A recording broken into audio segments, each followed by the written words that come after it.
Hi, everyone. Welcome to the Yes Investment Club.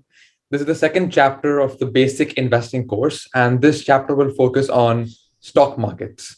So, this chapter has made it easier than ever for you by breaking down each topic into segments, and you'll be able to understand the stock market better. So, this will cover several aspects. So, we'll start with the stock market basics, then move on to the types of markets, stock exchanges, investment methods, investing process, stock indices, and end it with stock ratings. Okay, so first we'll be starting with the stock market basics. And so we'll be talking about the stock markets, how does it work, and its main purpose. So what is a stock? So stock basically is a financial instrument that represents a person's ownership of a company. And it's a non-tangible financial instrument, meaning that it's not something that you can touch like this AC remote. And basically stock is, when you say stock, it's equal to, you can also say as a share or an equity. And so, as Warren Buffett famously said, investment philosophy is the clear understanding that by owning shares of company, he owns businesses, not a pieces of paper. No. And so, what exactly is a stock market? So, a stock market is a digital or virtual market where investors can buy and sell the stock of a publicly listed company. And so, investors show their point of view by trading stocks of a company at an equilibrium price agreed by the buyers and sellers. So, this is an example of how it might look like. And how does a stock market work? And so, stock market works on the simple concept of demand and supply. Constituents, I see you. And so for every stock transaction, there must be a buyer and a seller. And for a trade to occur, the buyer and the seller must agree to a price. And the price of a share will depend on whether there are more or fewer buyers than sellers. And so if there are more buyers, there'll be higher prices, and if there's fewer buyers, there'll be lower prices. And finally, And so the purpose of a stock market. So the stock market is the heart of the global financial system, and it provides investors or businesses with the following benefits. And so it helps the companies raise capital, it helps create personal wealth, and it helps increase investment in the economy. All right. Now moving on to the types of stock markets. There are two main types, the bull market and the bear market, which we will now cover. First, let's talk about the bull market. So the bull market is characterized by four main characteristics, which is a growing market, increasing or stable stock prices, better savings, and it's a buyer's market. So let's get into a little detail about this. You see, when the market prices traded stocks and average performance of most companies listed on the stock market increase constantly, it's considered a bull market. And it indicates a time of economic prosperity, primarily because higher stock prices lead to better savings and incomes for both investors and the employees of the company. Finally, it's called a buyer's market because investors tend to hold on to the securities because, well, the value is increasing. And so it also increases the value of their portfolio as well as generating greater returns for them. Thus, it's called a buyer's market. The best example we can give you of a bull market is that of the stock market performance from 2009 to 2020, which was after the 2008 stock market crash and before the COVID-19 recession. Now let's talk about the bear market. So the bear market is again characterized by four different characteristics. It's a declining market with decreasing and unstable prices, usually occurring during economic recessions. And one more colloquial term for it, you could say, is called a seller's or panic market. So let's get into detail about this as well. So when the market prices, traded stocks, and average performance of the companies is declining constantly, it's considered a bear market. And these types of markets usually occur in times of a recession and when unemployment rates are quite high. Finally, it's also called the seller's market or also called the panic market because most investors tend to sell their securities during this time. This is either to hedge their losses or they just see it to be a fit time to sell before it completely starts going in decline. The best examples of this include the stock market crash of 2001, and probably the most well-known example is the 2007-2008 economic crisis. So just just to reflect on this, the most important quality for an investor is temperament and not intellect. So to make this clear, what this means is investors need to have the patience as well as the knowledge to know when they should buy the dip, which is the fall, or when they should sell, which is usually when prices are high. And so this is what this quote reflects. Okay, so let's dive a little deeper into what stock exchanges are. So stock exchanges, we know of them. Stock exchanges are trading platforms for financial securities, commodities, and other financial instruments. In India, we have two major stock exchanges that you need to acquaint yourself with, especially if you want to start trading now. The first is the Bombay Stock Exchange, or BSE. It is the oldest market in India with a market capitalization, which is the total worth of shares of around 4.9 trillion US dollars, and has over 6,000 companies publicly listed under it. The second is the National Stock Exchange, which is the NSE. It has a market capitalization of $4.1 trillion and around 1,600 companies listed. Each country similarly will also have its own set of stock exchanges, such as the US East Coast has the New York Stock Exchange, or NYSE, China has the Hong Kong Stock Exchange, and Japan has the Japan Stock Exchange. So these will vary depending on what country you're going to or what country's companies you wish to invest in, but that's a bit of an overview of it. So let's go into a little bit more about investing and the different types of investing methods that you can follow. So there are two main markets where securities are transacted, and which are the primary market and the secondary market. Although we'll go a bit more into detail into these two markets in chapter 5, here's a short overview of how they function. So the primary market allows companies or corporations to directly sell their shares to investors through IPOs, which are initial public offerings. Here, the investors participating in the primary market are thus buying stock directly from the issuing company. The secondary market differs from this. The secondary market is also called the stock market, where the secondary market are exchanges where investors can buy, sell, or exchange securities between investors. When an investor buys a share of stock on the stock market, an investor is not buying it directly from the company. The investor is instead buying it from some other existing shareholder. Okay. So here's a bit more detail about the investing process and the investment flow that you'll likely encounter when investing in the stock market. So the investment flow, how it works is that the investor will start by placing the order to buy or sell a stock, commodity, or security.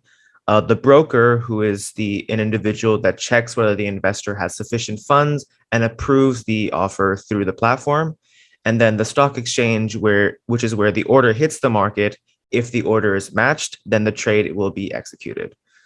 So here are the different types of accounts that you can have when trading stocks. So the first is a trading account, which is an account where you can use to buy and sell stocks primarily. Then there is a demat account, which is an account where you can share, where your shares are stored in an electric form. And finally is the bank account, which is used for making payments, purchases of securities, and receiving payments for the sales of your securities. And just to add on, all these type of accounts are needed while trading stocks, because the trading, demat, and bank account are in 3-in-1 bank account, wherein all three work in tandem. So while investing, you have to be mindful that you create all three of them. All right, now let's move on to stock market prices. During this time, we'll cover what's the importance and the determinants of stock prices and what exactly a stock price is in itself. So first, let's move on to what is a stock price in the first place. So as the name suggests, it's the price of a single share of a listed company on a stock exchange. You can also interpret it as the highest amount that a person or an investor is willing to buy the share for in the market. So let's pose a problem. Considering what I just said, if the company's share is worth, let's say, rupees 1,000, is the company really worth more than a company with a share price of rupees 10? And so that's the problem we aim to tackle. And the way we do this is to look at the market value of these companies in the first place. So the market value, also called the market capitalization, is basically the amount of, or the total value of the company, which is calculated by the formula of total number of shares into the current market price of the share. It's divided into three main categories, at least in India, which is the small cap, the mid cap, and the large cap. Market values. A large cap company is that with a market capitalization of 75,000 crore rupees or above. A mid cap company is something in between 15,000 and 75,000 crores, whereas a small cap company is in between 15,000 crores or less. Now, let's move on to how these stock prices are determined in the first place. So, probably the most well known way for most people is through the law of supply and demand. So, this it's a very simple concept because if investors want a share price, it's likely that the price will drive up due to the lack of availability, and vice versa. Because if the investors don't desire the share, it's likely that they'll sell it off, and so there'll be more available, thus lowering the price. The other way is through public perception. So this could be through the company's reputations, through their actions, through what they do in their CSR, which is corporate social responsibility. All of that determine whether an investor wants to buy a stock or not. There's also news and other events. It could be, let's say, the COVID-19 recession and how the company's handling it, how the companies managed to keep its costs down during such recession times. And all of that also plays a part in determining the stock price of company. Finally, we have financial data. So this could include the company's tax returns, the tax invoices, all of that kind of thing, to see whether it's actually legitimately operating as a proper company where it's listed. And so all of these, when you put together, you're able to come up with a reasonable stock price for most companies. And we look into the how to analyze the financial data too in the future chapters, wherein we'll see the financial data can be analyzed in three different brackets, wherein there's an income statement, there's a balance sheet, and there's a cash flow statement. And for the stock prices, there's also one important point to note, wherein the last traded price is the price that is the market trades at, right? So, for example, Reliance Industries is being traded at rupees 2,300 rupees today, right? And you want to place an order, so you will see rupees 2,300 reflected on the desktop, and then you place an order. So whatever fluctuations are there, the last traded price is equal to the new market price. Okay, so let's move on to a new concept, which is the stock indices. And here we'll cover what are indices, what are the main market indices, and sector-specific indices. So what is an index, you may ask? So an index is a group of top-performing companies that represents a segment of the financial market. And it is a tool that investors like us will use in the future to monitor the performance of the most important companies and industries in the stock market. So instead of tracking every company to analyze the movement of the stock market, investors can take a general idea of the stock market performance by keeping an eye on the index. So what are the main market indexes? So there are two major indexes. First is the NSC Nifty and BSE Sensex. So they are both broad economic barometers because they work on the free float market capitalization method, wherein the market forces of demand and supply drive these indexes, right? So the difference between these two indexes are, first of all, year founded. So the NSE was founded in 1996, while the BSE was in 1986. So BSE was actually born earlier. Second is aliases, which means how many different types of indexes are there inside that. So NSE as a stock exchange has one famous one, which is Nifty 50, and the other one is also S&P CNX 50. And the BSE has the BSE Sensex. Then the third difference is the NSE is owned by the Index and Services and Products Limited, which is ISL, and BSE is actually owned by the company BSE itself, the Bombay Stock Exchange itself. The National Stock Exchange has 50 companies which are ranked by market cap, and they are ranked because they're actively traded in the NSE or because they are their market cap is very high, right, in comparison to all the other companies. And in BSE, there are the top 30 companies which are actively traded in the stock exchange. And the number of sectors Covered by NSE is 24. By sectors, I mean like auto, pharma, real estate, etc. And in BSE, it's only 13. So as you can see, National Stock Exchange has more number of companies and more sectors, and that's why it has a good reach, while the BSE is limited to certain companies and certain sectors.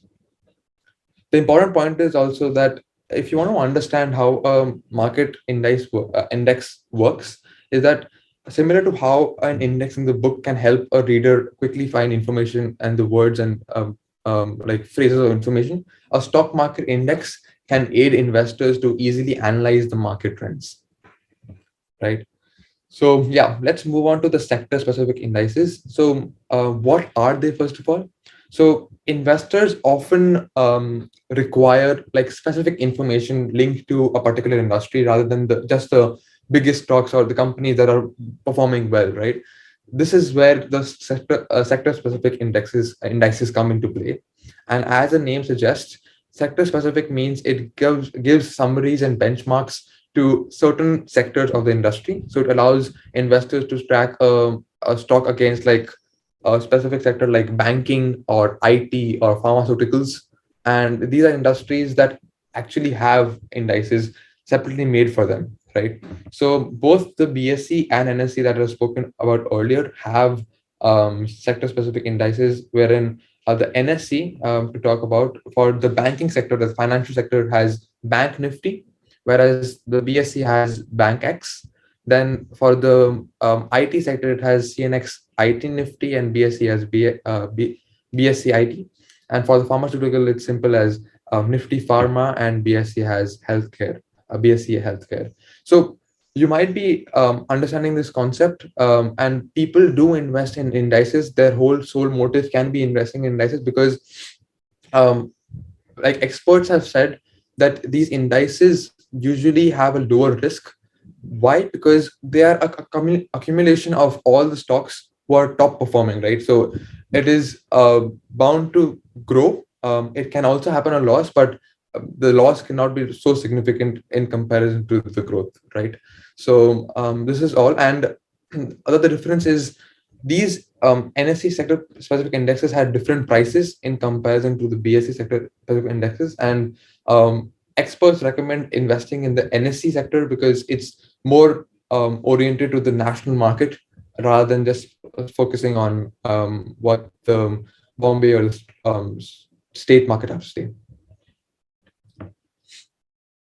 So what is the purpose of stock market and their indices? So first of all, it helps you understand the information. So the stock market makes an easy way to track the overall health of a market. So by looking at like one statistical measurement, it is easy to gauge the entire current state of the market. And additionally, there is a historical record of the index movements, right? So the prices can be seen how they moved up and down, and the investors can then make a judgment upon the current market situation by seeing how the markets have reacted in the past and how will they react in the future, right? Second is they create benchmarks. So an index can be used to create, used to see whether an investment is actually worthy. So let's say, for example, you invested rupees 1 lakh, and in companies A stock, you invested 1 lakh, and this generated a return of rupees 20,000, right? So right now you have rupees 1,20,000 in your hand. That's a return of 20%. And you would say it will look great, but when you compare it to the Nifty 50, if you had invested in Nifty 50, you would have realized that the stock, the index had moved from 6,000 points to 7,800 points, which is actually generating a return of 30% in comparison to what you generated as 20%, right? So this shows that your investment underperformed, and if you had invested in index, you would have gained more returns, right? So this is setting actually a benchmark for your investments, and you can easily compare as to how well you have performed. The third benefit is investing and developing a portfolio. So a stock market, as I mentioned before, consists of a particular number of top performing stocks that are grouped together, which means that through one investment, you're investing into multiple top. It's 1 o'clock. Sorry for that. So you're investing into multiple top-notch companies, and this allows you to build a diversified portfolio, which is again helpful for long-term gains. So what I want to say is, in summary, that indices are an excellent way to analyze the performance of a stock market, and with the help of an index, an investor can analyze individual or multiple stocks and can learn about certain stock sectors and companies that can be used to develop a good and an excellent stock portfolio.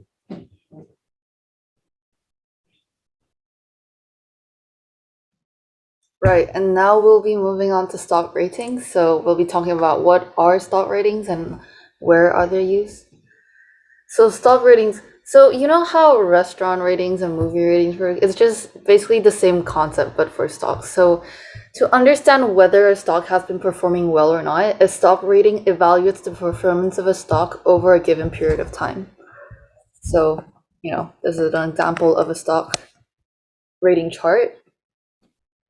So, for example, if a certain company, let's say company X, has a stock price of rupees 100 at the start of the financial year, and then has a stock price of 120 by the end of the year, the stock ratings will show that the stock has a very good positive growth over the year, and this will help indicate to investors that this stock is a good option to invest in.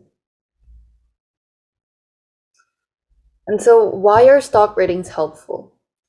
And so these are the 4 main points. So basically, it helps you save time. It helps you make better decisions for the as an investor, and it helps determine whether a stock is actually worth it to invest or not. And it evaluates the stock performance, and it can predict the future trajectory of the stock. And so the ratings just really help investors make a better decision by providing them with accurate information in easy to understand formats. And they're really particularly important because they allow an investor to determine whether a stock is worthwhile, just simply by looking at the data.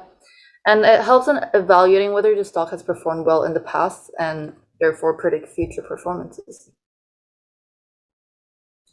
So yeah, that's all for this chapter. Thank you so much.